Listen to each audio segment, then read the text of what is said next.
What's up, everybody? Welcome to Podcast Now. I'm Alex, and in this video, I want to talk about the Xbox Partner Preview and some of the games that we're going to be seeing from it. I think the games, honestly, are some pretty big standouts.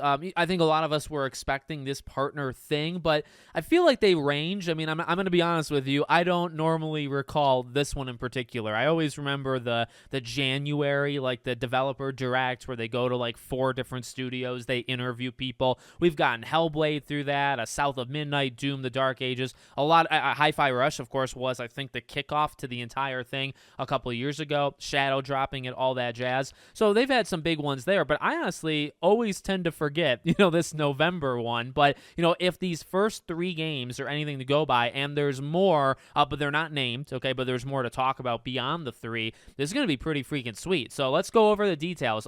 They literally say first look at content coming to 007 First Light, and electrifying extended gameplay trailer for the upcoming dark fantasy epic Tides of Annihilation, and a fresh look at Reanimal, the new horror adventure game from the creators of Little Nightmares, along with other great games heading to Xbox consoles, Xbox on PC, and Xbox Game Pass. Additionally, all the games featured during it are Xbox Play Anywhere, which means you can enjoy every single one of them across console, PC, and supported gaming handhelds with just 1 copy of the game. They also say Jennifer English, who portrays Tides of Annihilation protagonist Gwendolyn, is their voiceover artist for the show. Of course, she does Mael and Expedition 33, a lot of other. She's a growing talent and does an incredible job.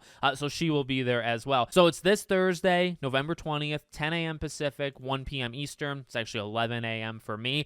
I'm really excited. I mean, honestly, here's where I'm at. If you just show me those 3 games, honestly, they're going to do more. But if those are the 3 games, and yes, they're probably the headliners to be real, but that's a pretty killer group of headliner games, right? Like 007 First Light, I know it's gotten mixed responses, and I've even tried to, talk about those mixed responses on my channel.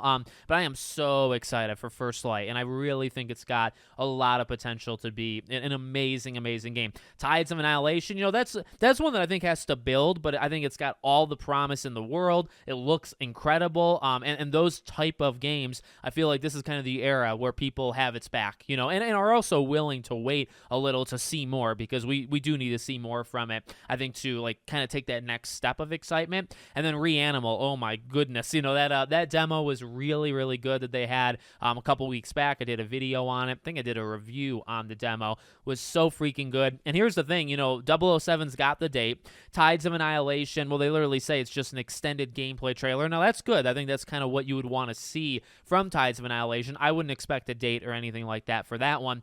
Reanimal, we just have the demo, and we know it's coming out early next year, but we don't have a date. So this is one that I really think would be, okay, this is going to get a date maybe at the end of, they say fresh look.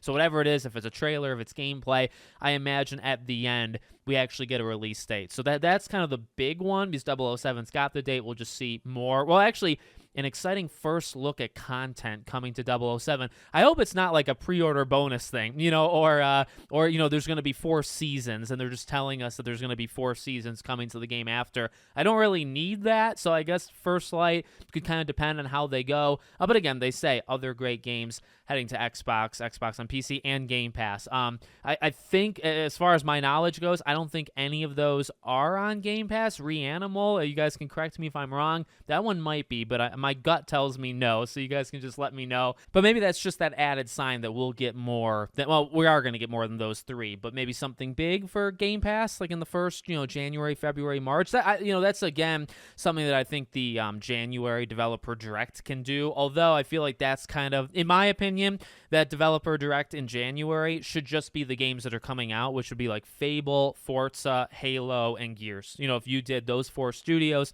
and those 4 games, that would be, I think, the best Developer Direct you've ever done, because those are just some huge heavy hitters. But maybe you see a carryover. Maybe one of these games appears at the Developer Direct there as well. They've done third-party games. I think Ninja Gaiden was last year, right? So, but that was tied to Game Pass and all that jazz. So maybe we see something like that, another kind of big, household name that's coming to Game Pass. So all of a sudden, honestly, because I've seen rumors of this, like we knew to expect the announcement this week. We knew that it was probably going to happen within this week, next week. But my excitement for it was honestly non-existent. I wouldn't say it was like in the negatives, but it was just I didn't really care. But those 3 games, like, yeah, you show me anything for those 3 games, I'll be there. And then you show me more than just those 3 games, I'll definitely be there. So again, I'll do videos covering, well, really, I mean, those 3 games are videos I would like to do. So I'll probably do some videos right after it ends. So stay tuned to the channel for that. Let me know what you think.